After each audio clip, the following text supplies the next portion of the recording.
Hey everybody, random guy on the internet here. Today I want to talk about the day I first crashed my motorcycle and how the motorcycle community truly shines as, a community.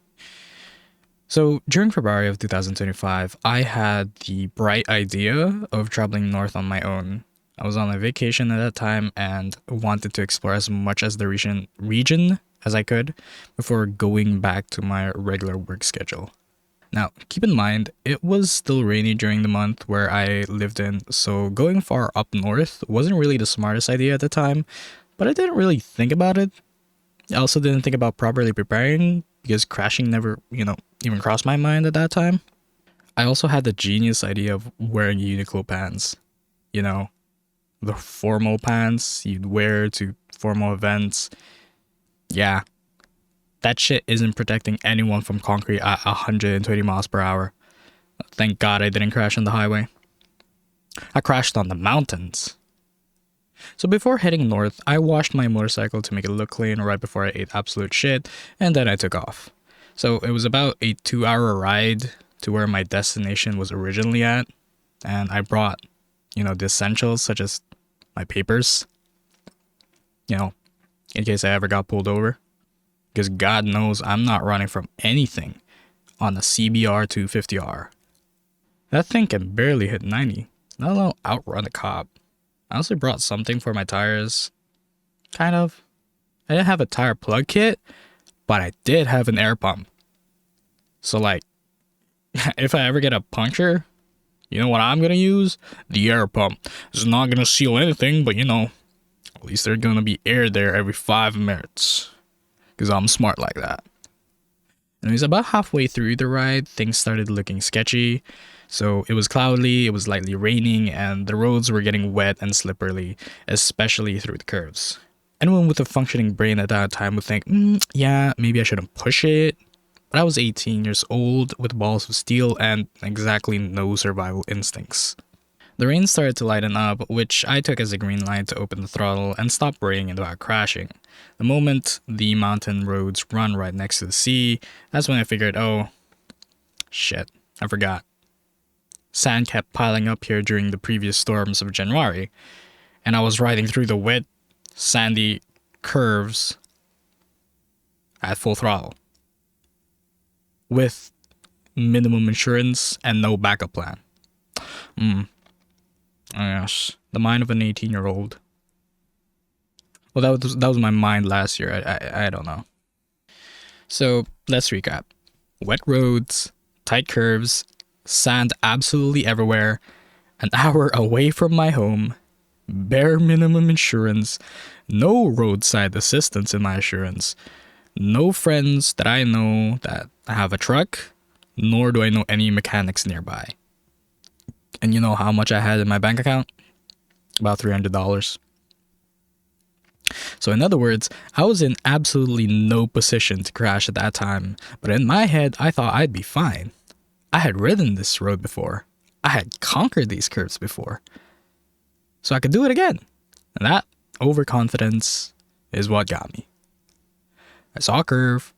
I took a curve that was way too sharp for my skill level, and I mismanaged my braking and applied too much pressure, especially on the front brakes, while leaning a little bit too hard than what a beginner should ever do.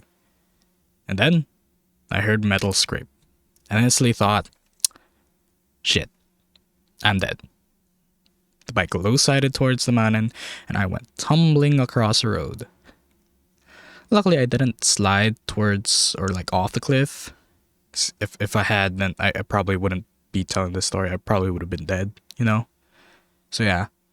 Luckily, it didn't hurt as much as I expected because most of the slide was on dirt instead of concrete.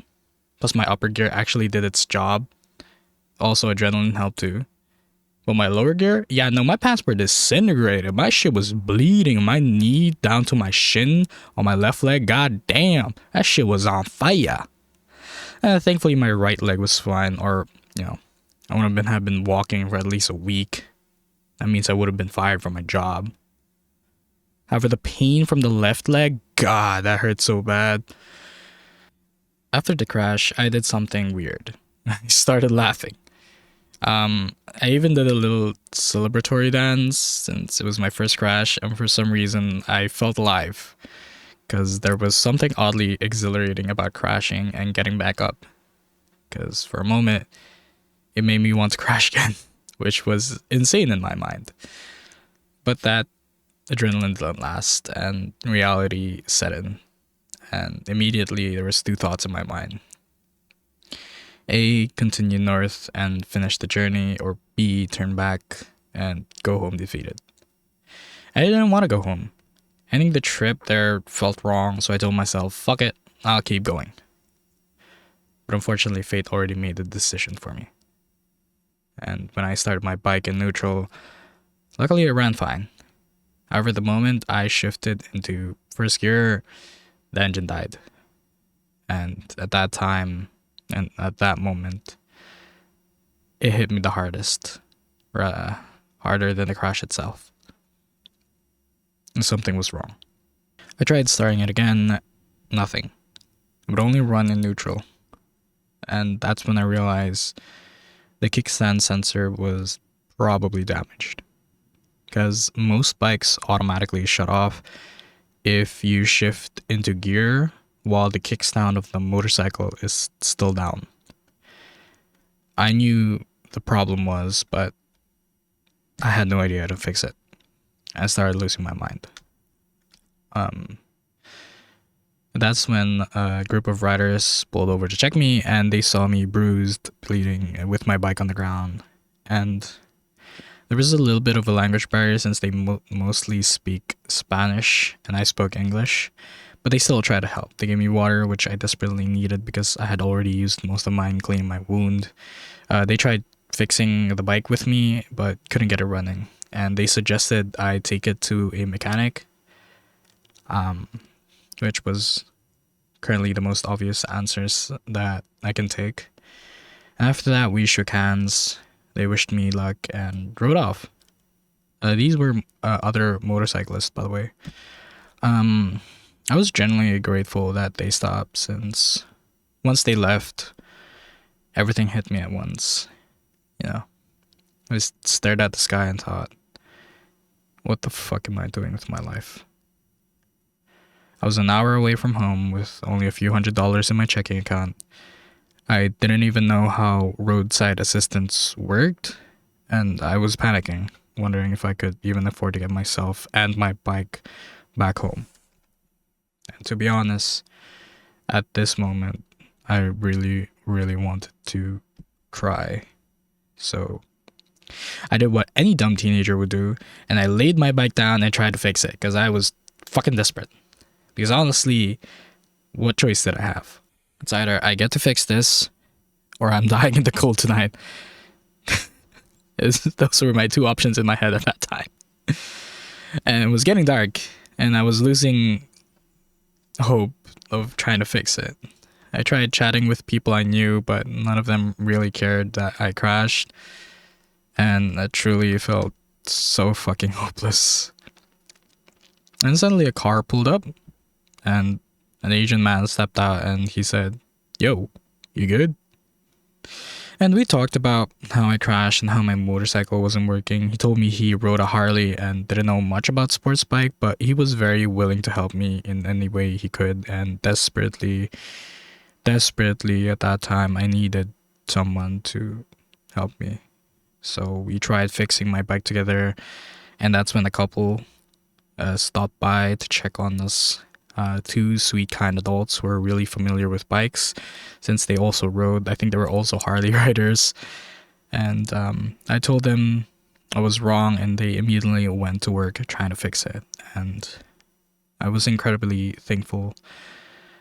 And then two more people showed up out of nowhere. One was a firefighter, I think, who checked up on me for any serious injuries, did the basic procedure, and then another guy who had a truck and was willing to bring any equipment to help fix my bike. And by the glorious almighty power of hair ties, yes, the thing you put on your hair to keep it together, that hair ties, they managed to fix my motorcycle so we could shift gears without turning off. And I was happy. When I heard that thing run and I saw the number 1 on that thing, Well, not number one. I don't think it had the number one, but it was on first gear. I was so fucking happy. And honestly, I would have never fixed it by myself. And again, I was presented with two decisions: ride my motorcycle home with its janky setup and open my wound that is still bleeding, or leave my motorcycle and go home. So just leave my motorcycle there, go home, pray to whatever higher being I know of that no one steals my bike. But I really didn't want that option. I really wanted to choose option A because I didn't want to leave my baby behind, and it was on a public road, so anyone could steal it. But the couple, specifically the mother, held my shoulder and told me I should not ride at home. She said I was in a state of shock and adrenaline, and it would be extremely dangerous. And she was right. She told me she was speaking as a mother, that she had kids of her own, and she didn't want me riding with an open wound. And it was very touching, those words. And still, option B had problems too. Like, how would I get back home? How would I get my bike back? With the money I had, I can only afford either I go back or the motorcycle goes to a mechanic. I can't get both. One must sacrifice. That kind of dilemma I was having. And who knows if an Uber can even pick me up in the middle of the mountains. Like, I don't know how that works, bro. I don't think an Uber's gonna get me. But again, these people were kind. The Asian guy from earlier offered to drive me home, and the guy with the truck said he would pick up my motorcycle and bring it to my house. Mind you, I had met both of these strangers just an hour ago, and they offered to help me for completely free. And that really left something in me. These people showed me more kindness than some of my friends ever had. I've known for years. And just for a moment, I really wanted to cry again. Because that was probably a 1 in a million chance to happen. And I was so happy at that moment that I took a photo to remember that day, that the random people went out of their way just to be kind.